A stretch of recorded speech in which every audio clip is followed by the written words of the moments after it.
మహారాష్ట్ర రాజధాని ముంబైని భారీ వర్షం ముంచెత్తింది. ముంబై సిటీతో పాటు చుట్టుపక్కల ప్రాంతాల్లో కూడా 2 రోజులుగా వానలు దంచికొట్టాయి.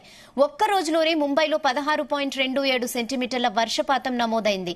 ముంబై సిటీలోని కొన్ని ప్రాంతాల్లో 6 గంటల్లోనే 30 సెంటీమీటర్ల వర్షం కురిసింది. దీంతో లోతట్టు ప్రాంతాలన్నీ నీట మునిగాయి. వాహన రాకపోకలకు అంతరాయం ఏర్పడింది. దీంతో ట్రాఫిక్ ఎక్కడికక్కడ స్తంభించి వాహనదారులు తీవ్రంగా ఇబ్బందులు పడ్డారు. ఎంఎంటీఎస్ రైళ్లు, విమాన సర్వీసులు రద్దయ్యాయి. నిన్న ఒక్కరోజే 50 ఫ్లైట్లను క్యాన్సిల్ చేశారు. ముంబైకు చేరుకోవాల్సిన కొన్ని విమానాలను అహ్మదాబాద్, హైదరాబాద్, ఇండోర్ తదితర నగరాలకు దారి మళ్లించారు.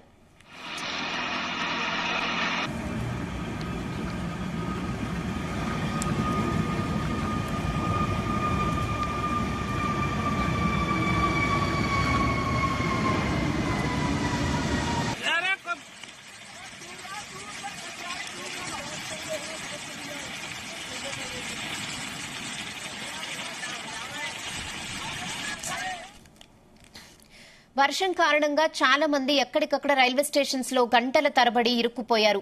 అత్యవసరమైతే తప్ప ప్రయాణాలు చేయొద్దని అధికారులు కోరారు. రైల్వే ట్రాక్లపై నిలిచిపోయిన నీటిని భారీ మోటార్ల సాయంతో తోడుతున్నారు. అలాగే సిటీ బస్ సేవలు కూడా నిలిచిపోయాయి. రోడ్లపై నీరు చేరడంతో 40 బస్ రూట్లను రద్దు చేశారు. ఇక స్కూళ్లకు కూడా సెలవులు ప్రకటించారు. వర్షం కారణంగా చాలా మంది ఎమ్మెల్యేలు, ఎమ్మెల్సీలు విధాన్ భవన్ కు చేరుకోకపోవడంతో అసెంబ్లీ, మండలి సమావేశాలను వాయిదా వేశారు.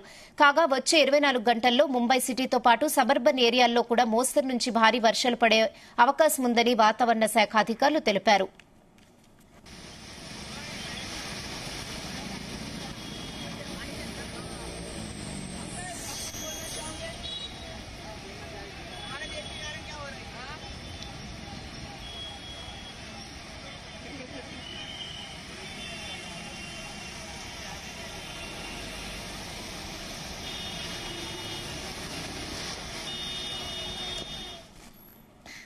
పక్కనున్న థానే, రాయ్గఢ్ జిల్లాల్లోనూ భారీ వర్షం కురిసింది. థానేలో వర్షానికి ఓ బ్రిడ్జ్ కొట్టుకుపోయింది.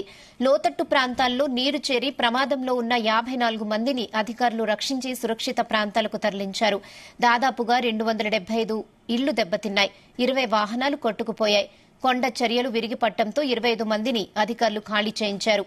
అలాగే పొరుగునున్న రత్నగిరి హిల్స్ పోర్ట్ ప్రాంతంలో భారీ వర్షాల కారణంగా ఇరుక్కుపోయిన టూరిస్టులు, ట్రెక్కర్లను రక్షించి ఖాళీ చేయించారు.